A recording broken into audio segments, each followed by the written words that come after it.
Bonjour, bonsoir. Qu'est-ce qu'une job-in?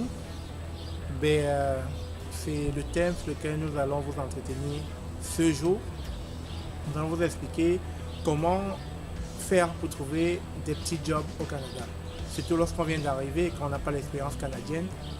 Et dans la vidéo qui va suivre, je vais vous donner les astuces pour trouver facilement des petits jobs qui vous permettront à coup sûr d'avoir votre première expérience canadienne. À suivre.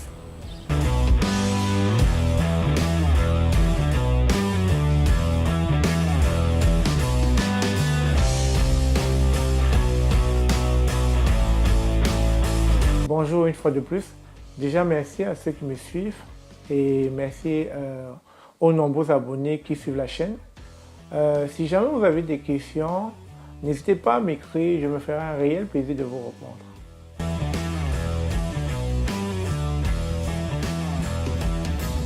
Qu'est-ce qu'une job-in? Une job-in, c'est une expression québécoise qui signifie petit boulot en français. Donc, vous pouvez bien commencer par les petits boulots et décider par la suite d'y rester si jamais ça vous plaît. La fameuse expérience prouvera que vous n'avez pas hésité à vous impliquer dans la société dans un domaine qui ne correspond pas à votre formation ou à votre expérience professionnelle. Cette fameuse expérience vous permet en outre de vous familiariser avec le système canadien tel que les horaires, la langue ou expression, les vacances, le taux horaire, le travail en équipe, surtout la référence pour un emploi futur.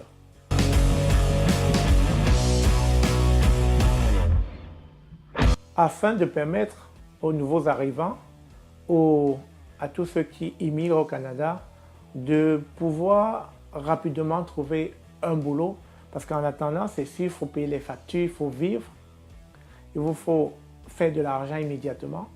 Donc, j'ai pu faire un listing de 15 job-in que vous pouvez faire lorsque vous arrivez au Canada en attendant de trouver un boulot dans votre domaine de compétences.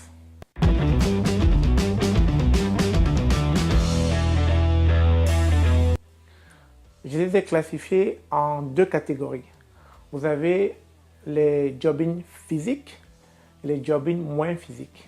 Dans les job-in physiques, nous comptons l'entretien ménager, la restauration ou encore les fast-food, le déménagement, l'entrepôt et les salles de sport, la livraison et dépouillage des colis, distribution des journaux et l'agent de sécurité.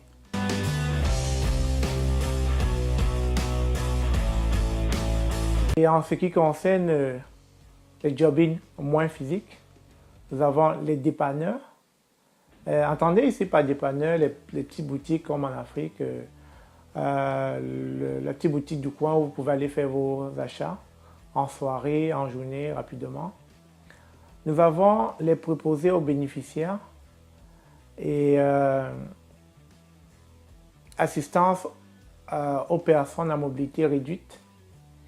Nous avons les transports et dans les transports, nous avons les conducteurs d'autobus, les conducteurs de camions, nous avons les taxmen, nous avons aussi ceux qui veulent faire Uber. Vous pouvez aussi vous lancer dans Uber afin de pouvoir avoir une source de revenus. Nous avons les gardiennes privées, nous avons les agents de centre d'appel, nous avons les commis d'épicerie, de supermarchés ou encore de grandes surfaces, nous avons les coiffeurs et les coiffeuses et ensuite nous avons les bénévoles. Il est très important, si jamais vous avez une petite job-in, en parler, faire du bénévolat parce que c'est toujours un moyen de se faire du réseautage. Ça vous permet de faire du réseautage, mais surtout, vous ne savez jamais qui vous allez rencontrer. Peut-être cette personne pourra vous ouvrir les portes, qui sait. Pour finir cette vidéo, j'aimerais vous raconter une petite histoire. En fait, c'est l'histoire d'un ami qui a immigré il y a quelques années et quand il est arrivé, il était convaincu, il était sûr qu'il allait trouver un boulot dans son domaine. Cet ami Il était informaticien. Et donc, quand il est arrivé, il était sûr qu'il allait conquérir le monde, qu'avec ses compétences d'informaticien, vite fait, il allait être recruté. Mais les débuts n'ont pas été faciles. Il a postulé à gauche, à droite. Ça n'a pas été ça. Mais ça n'a pas été le cas. Ça lui a pris quasiment une couple de mois, pour ne pas dire plusieurs mois en bon français. Et entre-temps, c'est grâce à ces jobbing qu'il a pu vivre. Ces jobbing, c'est-à-dire d'un boulot à l'autre, peut-être en entrepôt, en restauration.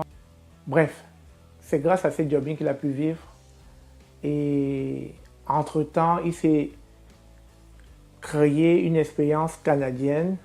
Il s'est créé un CV à la canadienne. Et ce sont ces petits jobbing qui lui ont permis d'atteindre ses objectifs. Il a pu avoir un boulot dans son domaine, mais grâce aux références qu'il a pu acquérir dans tous les jobbing où il est passé. Donc, c'est juste vous dire que rien n'est à négliger. Ce n'est pas parce que vous allez faire une jobbing que vous vous rabaissez. Ce n'est pas parce que vous allez faire une jobbing que vous n'allez pas progresser dans la société. Ce n'est pas parce que vous allez faire une jobbing que vous serez mal vu par les autres. Ne pensez pas qu'il y a un type de boulot réservé à une tranche de personnes. Tout boulot est accessible, mais dites-vous quel est votre objectif. Chaque fois que vous êtes en train de faire un boulot qui n'est pas dans votre domaine de compétences, définissez vos objectifs.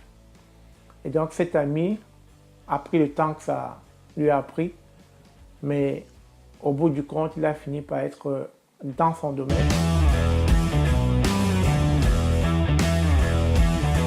Ici au Canada, tout type de boulot est valorisé. Donc, aucun boulot n'est à négliger. Il vous suffit juste de définir quels sont vos objectifs.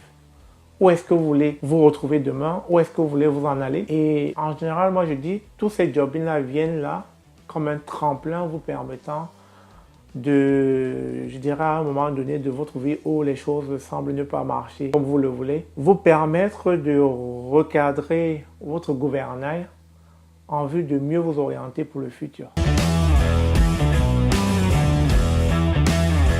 Avant de vous laisser, je tenais juste à vous dire qu'il n'y a aucun boulot dévalorisant. C'est plutôt nous qui dévalorisons ce que nous faisons. Vous savez ce qu'il vous reste à faire désormais.